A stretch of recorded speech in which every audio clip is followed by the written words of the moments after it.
Bom, pessoal, nós vamos iniciar, então, a nossa aula hoje, nosso web meeting, uma aula de histologia do sistema cardiovascular, aqui do Serviço de Patologia do Conceição. Eu vou agora tentar passar a reunião para o Matheus, que vai ser o nosso palestrante. Deixa eu passar aqui, o Matheus, então, vai ser... Bom, então hoje coube a mim falar sobre o sistema circulatório, né, a histologia do sistema circulatório. Então a gente tem no sistema circulatório a circulação sanguínea, é composta pelo coração, pelas artérias, vasos capilares e veias, e a circulação linfática com os vasos linfáticos. Eu coloquei uma ilustração, né, uma foto da histologia com alguns vasos, né, capilares, veias e artérias. Eu vou falar agora de cada uma dessas estruturas, começando pelo coração. Então, o coração ele tem como responsabilidade bombear o sangue, né, para o sistema circulatório, que vai levar os nutrientes, né, e o oxigênio para os tecidos. E também pela produção do fator natriurético atrial, que é responsável... Vocês estão me ouvindo bem? Sim, super bem. Então, tá um barulho no fundo, eu achei que era alguém falando algo. Tá, continuando. Pelo fator natriurético atrial, que então vai fazer a regulação principalmente da volemia, contribuindo para a pressão arterial. O coração ele tem 3 camadas distintas, né? A gente tem a mais interna, o endocárdio, a camada média, o miocárdio, e a camada externa, o pericárdio. O endocárdio, na verdade, ele é um endotélio, né? Ele é uma camada de células única, um tecido seria equivalente a um tecido pavimentoso único, né? Simples, uma membrana basal, um tecido conjuntivo frouxo abaixo. Entre o endocárdio e o miocárdio, tem uma camada subendocardial, que a gente tem onde ficam os nervos, as veias e algumas fibras, né? Por exemplo, aqui as fibras de Purkinje, que é uma das partes aí do sistema de condução do impulso cardíaco, né? Que o impulso que ocorre no coração, ele é pelas células marca-passo, né? A gente tem começo no nodo sinoatrial, passando pelo nodo atrioventricular, feixe de His, e por último as fibras de Purkinje. Aqui do lado a gente consegue ver aí o endocárdio, né? E o tecido logo abaixo subendocardial. Passando então para a camada média, a gente tem que é a camada mais desenvolvida do coração, é formada pelos miócitos, né? Que são os discos intercalares, né? Que são as junções aí que permitem que o impulso se propague entre as células. O miocárdio, ele forma no septo do coração intraventricular e interatrial uma camada única no septo interventricular e no septo interatrial a gente tem miocárdio dividido por um tecido conjuntivo. Então a gente vê aqui nos átrios, a gente tem 2 camadas de miocárdio, né, no septo, e no ventrículo uma camada única. Aqui eu coloquei para ilustrar o miocárdio. Aqui um miocárdio, uma criança, por exemplo, e para ilustrar aquilo que eu falei na última aula, que o crescimento, né, do coração, ele se dá por meio de hipertrofia, não hiperplasia. Então a gente já vê que no próprio coração infantil já a celularidade é bem grande, né? Aqui numa hipertrofia inicial, que no caso isso aqui é fisiológico da idade, a gente tem o aumento do tamanho da célula, né, não do número. E aqui também nos processos patológicos a gente tem hipertrofia severa, né? Então, demonstrando aí que o coração ele sofre hipertrofia. Coloquei aqui também atrofia marrom, que é uma alteração que a gente vê aí com a idade, né? Então, considerado fisiológico essa pigmentação marrom aqui, é chamada de hipertrofia marrom. Aliás, atrofia marrom, perdão. E por último, a última camada do coração, a gente tem o pericárdio, que é formado por 2 folhetos, folheto visceral e folheto parietal. O folheto visceral, então, em contato com o coração, em contato com o miocárdio, ele é formado por uma serose de tecido conjuntivo, que a gente chama de epicárdio. E esse epicárdio, ele vai ter tecido conjuntivo frouxo, veias, nervos e gânglios, e principalmente na base do coração, né, parte mais cranial, a gente tem bastante acúmulo de tecido adiposo no epicárdio, no folheto visceral. E aí, entre o folheto visceral e parietal, existe uma cavidade que é virtual, né? A gente tem apenas um pouco de líquido ali para facilitar a movimentação do coração, o batimento, mas essa camada é virtual. E aí o folheto parietal, então, é a camada mais fibrosa, né? Aqui a gente tem os dois folhetos, aqui primeiro, macroscopicamente, o folheto mais externo aqui, o folheto parietal, dá para ver que ele é mais espesso, mais fibroso, e o folheto visceral aqui, em contato com o miocárdio. E aqui na histologia a mesma coisa, que é o folheto visceral e o folheto parietal.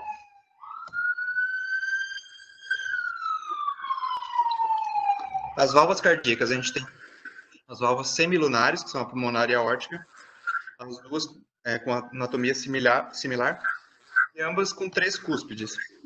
E as válvulas atrioventriculares, a gente tem a mitral e a tricúspide. No caso da mitral, a gente só tem folhetos posterior e anterior, no caso bicúspide. Pode acontecer de também ter válvula aórtica bicúspide, mas aí a gente tem uma condição patológica, né, que está associada também a outras malformações e estenose, algumas outras complicações também. As válvulas cardíacas, né, no caso das semilunares, elas têm 3 folhetos, 3 lâminas, 3 camadas, né? Camada fibrosa, que é a camada mais externa, formada de tecido denso de colágeno e a fina camada de fibras elásticas. A camada esponjosa, a camada central, formada por tecido conjuntivo frouxo, onde tem os nervos, os vasos, e a camada ventricular, formada por múltiplas camadas de tecido fibroelástico. Essa camada ventricular que fica em continuidade com os cordões tendinosos aqui. Aqui mostrando as 3 camadas, camada fibrosa, ventricular. E a gente chega nos vasos sanguíneos. Eu vou falar separadamente, depois de artérias, veias, capilares e linfáticos, mas vou falar aqui nos vasos sanguíneos os componentes das túnicas, né, que são comuns a todos eles. A gente tem essa divisão em túnica íntima, em túnica média e túnica adventícia. Sendo que a íntima aqui a gente ainda divide ela no endotélio, uma camada subendotelial e uma lâmina elástica interna. Lá de cada uma delas. Na túnica íntima a gente tem o endotélio, que é um epitélio semipermeável, né, uma camada simples. Camada subendotelial, formada por tecido conjuntivo frouxo, podendo conter células musculares lisas. A lâmina elástica interna, que é a camada mais interna, no caso mais longe da luz, né? A tônica íntima. A gente tem aqui na figura, dá para ver as 3 camadas, o endotélio logo em contato com a luz, a lâmina basal, seria a camada subendotelial, e a lâmina elástica interna. O endotélio, apesar de ser uma camada muito simples, ele tem várias funções, né, de regulação de trocas gasosas, a conversão da angiotensina 1 em angiotensina 2, principalmente no endotélio do pulmão, conversão de bradicinina, de prostaglandina, serotonina, norepinefrina, outros neurotransmissores compostos inertes, lipólise de lipoproteínas, produção de fatores vasoativos. Na túnica média, a gente tem as células musculares lisas, em camadas helicoidais. Aí, essa túnica ela é uma camada muito variável em tamanho, né, conforme o tipo de vaso. As células são envolvidas por uma lâmina basal de tecido conjuntivo e a matriz extracelular formada por fibroblastos, reticulares, proteoglicanos, glicoproteínas. Normalmente são conectadas por meio de junções intercomunicantes. E por último, a túnica adventícia, né, que é tecido denso não modelado, que fica normalmente em continuidade com o órgão no qual se encontra. Aqui a gente vai ter nervos, capilares linfáticos, e principalmente nos vasos grandes a gente tem a vasa vasosa, né, que o sangue que chega à luz do vaso normalmente não consegue penetrar tão profundamente, então o próprio vaso, quando ele é muito grande, precisa ter essa rede de vasos na adventícia para nutrir o próprio vaso. Falando das artérias, então. As artérias a gente tem 3 tipos, né, conforme o calibre. A gente tem as artérias elásticas, as musculares e as arteríolas. As artérias elásticas são as maiores, são a aorta, né, correspondem à aorta, os maiores ramos da aorta, então tronco bracocefálico, as artérias renais, carótidas, e também as mamárias internas, que apesar de não serem ramos diretos da aorta, também são consideradas artérias elásticas. Elas têm coloração amarelada devido ao número de grande acúmulo de elastino na túnica média. E na túnica média a gente vai ter 40 a 70 lâminas elásticas concêntricas. Então, aqui nas artérias elásticas a gente vai ter o maior tamanho de túnica média, né? Quando a gente tem de 40 para 70, a gente está falando de artéria elástica. Menos que isso, normalmente a gente já tem artérias musculares. Elas têm uma importante função aí na regulação do fluxo da pressão arterial. E são vasos grandes, então o adventício vai ter vasa vasórum, nervos e linfáticos. Aqui mostrando um corte de artéria aorta, né? Dá para ver que a túnica média é bem desenvolvida, que tem muitas camadas aí de elastino, musculares lisas. A artéria muscular ela é bastante similar à elástica, só que uma camada bem menor de túnica média, né? Também vai ter camada subendotelial, mais espessa que nas arteríolas, que é a próxima que a gente vai falar. E também tem uma lâmina elástica bem prominente. Também vai ter regulação do fluxo sanguíneo, também vai ter nervos linfáticos e vasa vasórum adventícia. Aqui um corte de artéria muscular. Aqui mostrando um processo numa artéria muscular que é a arterite temporal ou arterite de células gigantes. A gente consegue ver aqui que na túnica íntima a gente tem uma degeneração da íntima, tendo uma descontinuidade aqui, ó, da foto dá para ver, da lâmina elástica interna, aqui na camada íntima, né, que na verdade, o diagnóstico da arterite temporal seria anatomopatológico, por meio de biópsia.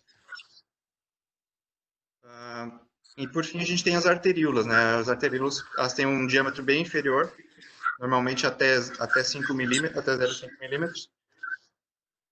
E vai ser um vaso bem mais simples, né? Com as túnicas bem menos desenvolvidas.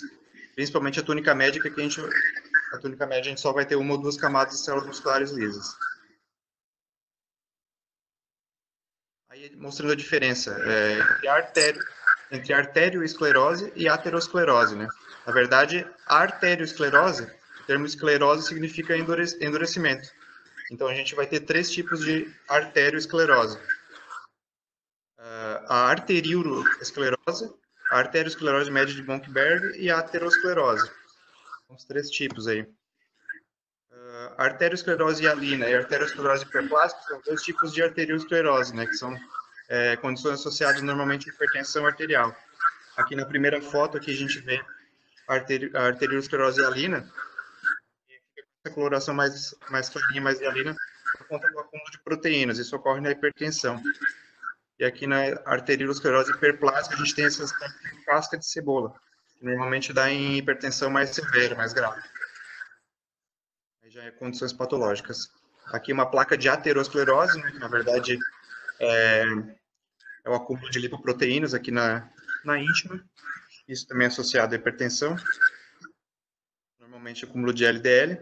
E aqui no lado direito a gente tem a arterioesclerose de Monckeberg, né, que são essas calcificações aqui na túnica íntima. Isso aqui já é considerado um fenômeno da idade, de endurecimento das arteríolas. Opa, perdão. Vou voltar.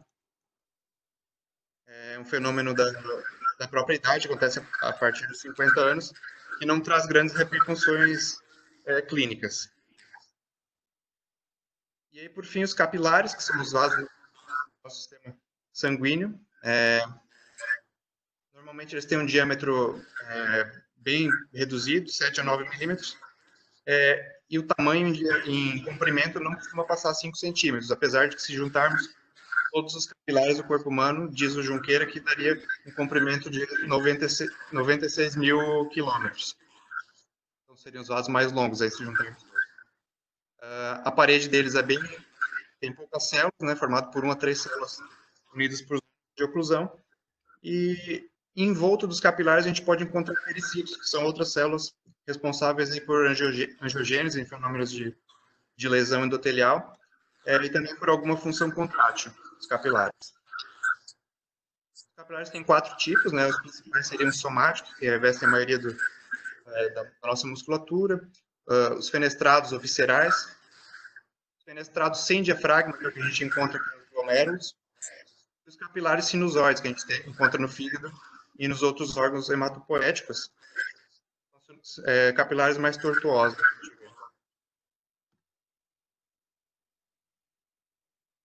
Aqui mostrando alguns capilares, aqui na renal. E aí a gente chega nos vasos venosos, né? A gente tem, logo após os capilares, as vênulas pós-capilares, que a diferença da vênula pós-capilar é basicamente o tamanho, assim, eles são vasos também muito simples, um diâmetro também muito pequeno, com as camadas bem parecidas dos capilares, a gente vai ver que eles são um pouquinho maiores, também contendo pericílios contráteis ao redor delas.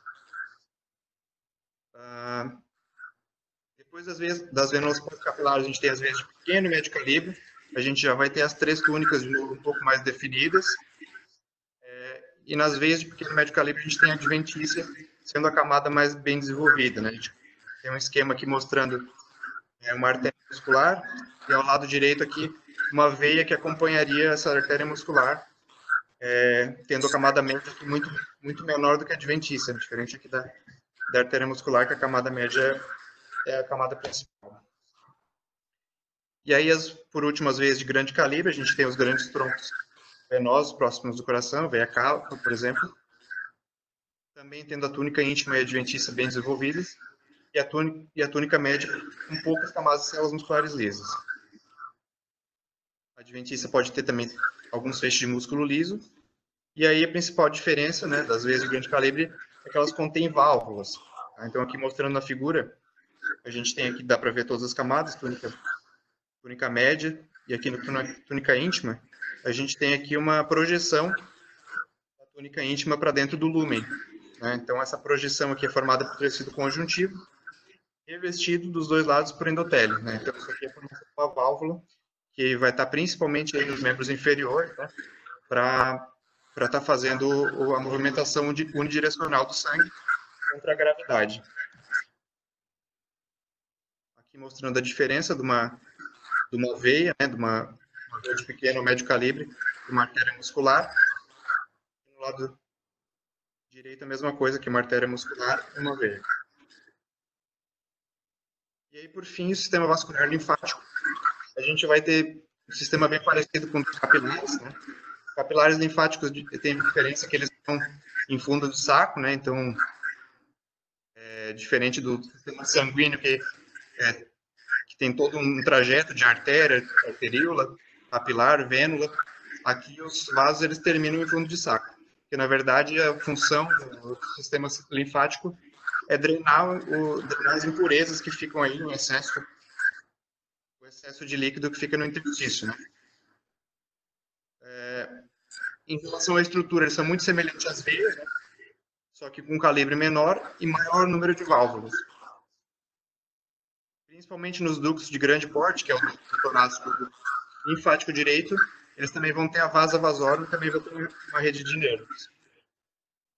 Aqui mostrando um vaso linfático maior, com uma válvula. Permite aqui o fluxo unidirecional da linfa. E aqui é basicamente fotos bem parecidas para mostrar os tipos de vasos aí que a gente viu na aula, né?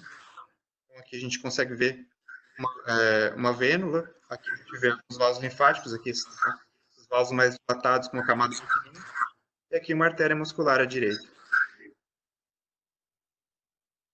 As referências que eu usei para a aula foram esses livros. Era isso. E agora nós vamos abrir a câmera aqui. E a Natália vai apresentar os casos. Bom, caso é um paciente de 60 anos com uma lesão do sistema nervoso central. E aí, na microscopia, essa é a lesão. Dá para ver, né, que são vários vasos. com parede fina. E a dica é que eles formam, né? Deixa eu botar um menor aumento. Esses espaços que podem ser chamados de cavernas também. Então, é uma malformação do sistema nervoso central, pode ter trombose e calcificação, como a gente está vendo. Então, alguém tem alguma sugestão?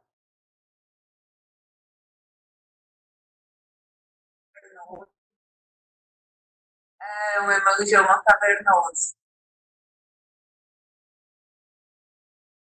trombosado com calcificação. Ele vai formando esse aspecto bem característico com cistos, né? E vaso de parede fina. Então, ele é um tipo de malformação comum, assim, até. Não é comum na população em geral, mas as malformações do sistema nervoso central, ele é comum. Aí a gente selecionou outro caso, também do sistema nervoso central, e que dá para ver já nessa lâmina que a espessura dos vasos desse caso é bem diferente. O outro era um vasinho de parede fina e esses são vasos de parede mais espessa. Então, o laudo desse caso foi proliferação vascular compatível com uma formação arteriovenosa com trombose recente. Então, era só isso para mostrar uns casos diferentes que têm a ver com vascular, que são comuns, que é de malformações do sistema nervoso. Isso aí, quando costuma dar uma genérica, jovens, né? Secundário, jovens em malformação.